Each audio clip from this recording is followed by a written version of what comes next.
Bapak, Ibu, dan saudara-saudari terkasih, selamat pagi berkah dalam. Juga bagi Anda yang mengikuti perayaan Ekaristi dari rumah masing-masing, Tuhan memberkati kita. Pagi hari ini bacaan-bacaan yang kita dengar, terutama bacaan pertama dan bacaan Injil, berbicara tentang pernikahan, berbicara tentang kerumitan pernikahan, juga tentang perceraian, juga tentang anak-anak, juga tentang apa maknanya pernikahan di dalam iman Kristiani. Tentang perceraian disebutkan, dan kalau boleh menambahkan sedikit data, di Indonesia ini terjadi kenaikan jumlah perceraian terutama pada masa pandemi. Menurut data Pusat Statistik, pada tahun 2015 ada sekitar 5,6 dari mereka yang menikah bercerai di Indonesia. Tahun ini jumlahnya naik menjadi 5,64. Sebelumnya 5,89 menjadi 5,64. Yang menunjukkan 6,4, yang menunjukkan tentang bagaimana rumitnya dalam arti tertentu pernikahan bagi sebagian dari kita. Dan disadari bahwa memang ini adalah permasalahan besar juga di dalam Gereja Katolik. Tahun 2013 dan tahun 2015, Paus Fransiskus mengundang banyak umat, juga para imam-imam paroki, juga banyak uskup untuk datang dan mengadakan pertemuan serta menceritakan tentang berbagai macam kesulitan yang dialami dalam keluarga zaman ini. Gereja tidak berhenti pada ajaran tentang yang penting tidak bercerai, kehidupan itu harus lancar, yang sebagainya, tetapi melalui apa yang diceritakan oleh umat, Paus Fransiskus mengatakan demikian. Paus menekankan perlunya gereja memahami setiap keluarga dan individu punya segala kompleksitas hidup mereka. Paus menegaskan gereja perlu bertemu mereka dimanapun mereka berada. Imam hendaknya menghindari penilaian-penilaian yang tidak mempertimbangkan kompleksitas dari berbagai segi. Maka harus disadari Bapak, Ibu, dan saudara terkasih, tidak semua keluarga itu hidupnya lancar. Ada begitu banyak bentuk permasalahan keluarga. Entah orang menyebutnya sebagai masalah komunikasi, entah mereka yang akhirnya harus mengalami single parent, mereka yang mengalami karena situasi harus terpisah satu dengan yang lain, mereka yang mengalami permasalahan ekonomi, mereka yang memiliki permasalahan dengan anak-anak yang mengalami difabilitas dan macam-macam. Juga kalau mau disadari, dari 6,4 perceraian itu ada juga mereka yang beragama Katolik. Tidak semua pernikahan Katolik akhirnya berjalan dengan lancar, ada beberapa yang akhirnya mengalami kegagalan.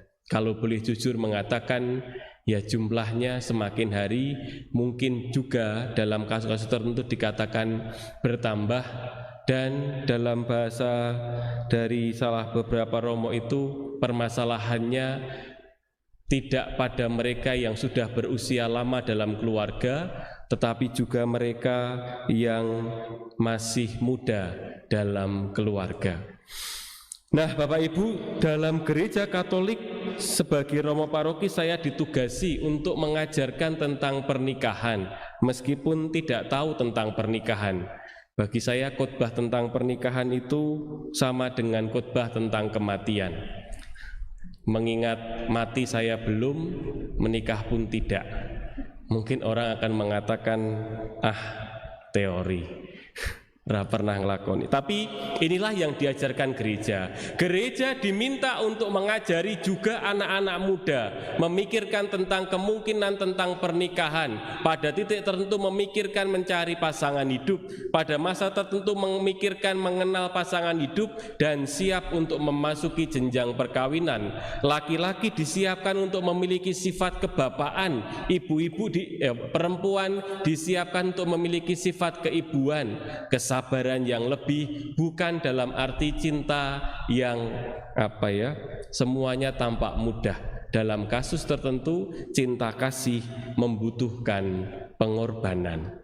Gereja juga diminta untuk mempersiapkan mereka yang sudah mendekati pernikahan. Maka sekarang banyak calon-calon nikah itu mendatangkan keluarga juga untuk mendengarkan dari bapak ibu permasalahan, kerumitan, dan perjuangan hidup berkeluarga. Juga dalam perayaan pernikahan juga mendampingi keluarga-keluarga ketika mereka mengalami permasalahan hidup berkeluarga. Dalam banyak kasus permasalahan-permasalahannya bisa diselesaikan, tetapi satu yang terjadi adalah orangnya belum tentu mau berubah. Maka gereja Paus Fransiskus yang orangnya sama dengan saya, sama-sama tidak menikah, tetapi setelah mendengarkan kisah-kisah dari umat beriman di dalam 2 kali sinode atau rapat yang saya tadi katakan, beliau merumuskan beberapa pesan nasihat untuk keluarga-keluarga. Nasihatnya sangat konkret. Ada 10 sebenarnya, silahkan cari di internet, saya hanya mengambil 6 diantaranya. Pertama, sediakan waktu bahkan jika kamu sangat sibuk. Cinta membutuhkan waktu dan tempat, semua di luar itu bisa dinomorduakan. Waktu dibutuhkan untuk berbicara tentang berbagai macam hal, menikmati waktu bersama, merencanakan kehidupan, mendengarkan satu sama lain, atau minggu lalu saya menyebutnya sebagai semoga keluarga-keluarga mampu mendengarkan dari hati ke hati dan memandang pasangan Anda di mata mereka, dari mata ke mata. Kadangkala masalah pasangan tidak besar, mereka hanya tidak pernah menikmati waktu bersama. Ini pesannya bukan hanya untuk yang menikah, tapi juga mereka yang nantinya pengen menikah. Kalau tidak, jadilah romo. Yang kedua, dengarkanlah. Terkadang orang hanya ingin didengarkan. Pasangan Anda mungkin tidak butuh solusi. Mereka hanya ingin berbagi kesedihan, keputusasaan, ketakutan, kemarahan, dan betapa rapuhnya kondisi mereka saat itu. Maka kadang-kadang kalau saya mendengarkan konsultasi umat itu tidak harus saya ngomong banyak. Dengan hanya mendengarkan saja orang sudah merasa saya ada temannya. Demikian kalau bisa, semoga konsultasi itu, konsultasi terdekat Anda, rumah sakit dalam bahasa Paus Fransiskus, rumah sakit hati yang paling dekat itu adalah pasangan hidup atau orang tua atau anggota keluarga. Yang ketiga, terimalah kekurangan. Kita harus mengerti bahwa setiap orang punya kebaikan tetapi juga keburukan masing-masing. Cinta tak harus sempurna. Ini saya senang ungkapannya. Cinta tidak harus sempurna. Namun kita harus menerima setiap kekurangan pasangan, menghargai bahwa setiap manusia pasti punya kesalahan. Yang keempat, jangan tidur dengan kemarahan. Jangan pernah mengakhiri harimu dengan kemarahan. Selalu liputi keluargamu dengan kedamaian. Ungkapan Paus Fransiskus ini menarik. Caranya bagaimana? Sangat mudah. Anda bisa memulainya dengan sebuah pelukan. Kadang kita tak butuh berkata-kata, sebuah pelukan saja bisa menyelesaikan pertengkaran. Memeluk pasangan itu wajib, asal bukan pasangan orang lain. Lalu Paus Fransiskus mengatakan, atau dalam ungkapannya Santo Paulus mengatakan, jangan biarkan matahari terbenam sebelum padam amarahmu. Menyadarkan supaya permusuhan, pertengkaran tidak berlarut-larut. Yang kelima, sebutkan 3 kata ajaib. Selalu ucapkan tolong, terima kasih, dan maaf. 3 kata ini mungkin terdengar sangat biasa, tetapi punya makna luar biasa dan efek luar biasa saat diucapkan kepada pasangan. Sekali lagi, ini bukan kata-kata Paus Fransiskus sendiri, tetapi pengalaman dari banyak keluarga di seluruh dunia, juga dari Indonesia.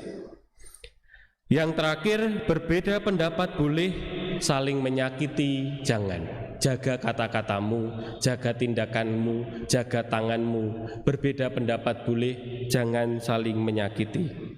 Setiap pasangan pasti pernah berbeda pendapat. Kuncinya adalah kalian tidak boleh menyakiti dan marah. Kebanyakan pasangan berbeda pendapat hanya soal hal kecil. Jadi jangan sampai hal kecil itu membuat Anda dan pasangan saling merasa tidak enak atau saling marah-marahan. Bapak, Ibu, dan saudara terkasih, kalau ini tulisan saya mengatakan demikian. Semoga keluarga-keluarga di tempat kita menjadi tempat orang-orang menemukan kedamaian. Tentu tidak bisa kita melihat semua keluarga sama. Kalau ada di tetangga kita, umat kita yang akhirnya harus bercerai, berpisah, bukan hak kita untuk mengucilkan.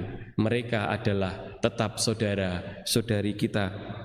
Pasti ada kerumitannya. Itulah mengapa pernikahan itu disebut sebagai seni. Kita adalah seniman dalam mencintai. Jangan selalu menggunakan logika, karena seringkali yang harus digunakan adalah hati. Selamat membentuk sebuah karya seni di dalam nama keluarga Anda masing-masing. Seni itu mungkin adalah seni memaafkan, karena tak selamanya kita harus menang. Seni itu mungkin adalah seni meminta maaf, karena di dalam pertengkaran seringkali semua merasa benar. Seni itu mungkin adalah seni memperhatikan, tetapi jangan lupa ada juga seni diperhatikan. Seni itu mungkin adalah seni mendengarkan dan kemampuan menyelesaikan permasalahan. Bapak, Ibu, dan saudara-saudari terkasih, dalam pemikiran kita dalam Gereja Katolik, keluarga ideal itu adalah keluarga kudus di Nazaret. Di dalam untuk masyarakat Indonesia, keluarga ideal itu adalah keluarga cemara. Semoga di dalam hidup kita masing-masing, keluarga ideal itu adalah keluarga kita masing-masing. Dan tidak ada keluarga yang ideal, sungguh-sungguh ideal. Yang ada adalah keluarga yang berjuang untuk hidup baik, saling membahagiakan satu sama lain. Dan di dalam upaya untuk saling membahagiakan itu selalu dibutuhkan pahlawan-pahlawan di dalam keluarga. Semoga kita masing-masing adalah pahlawan-pahlawan di dalam keluarga kita, sehingga setiap pribadi di dalam keluarga kita masing-masing bersyukur boleh hidup bersama dengan kita. Kita hening sejenak.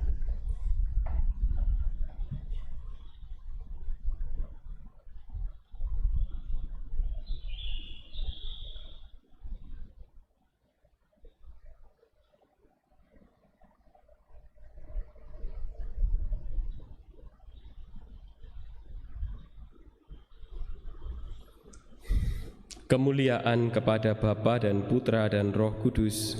Sekarang sekarang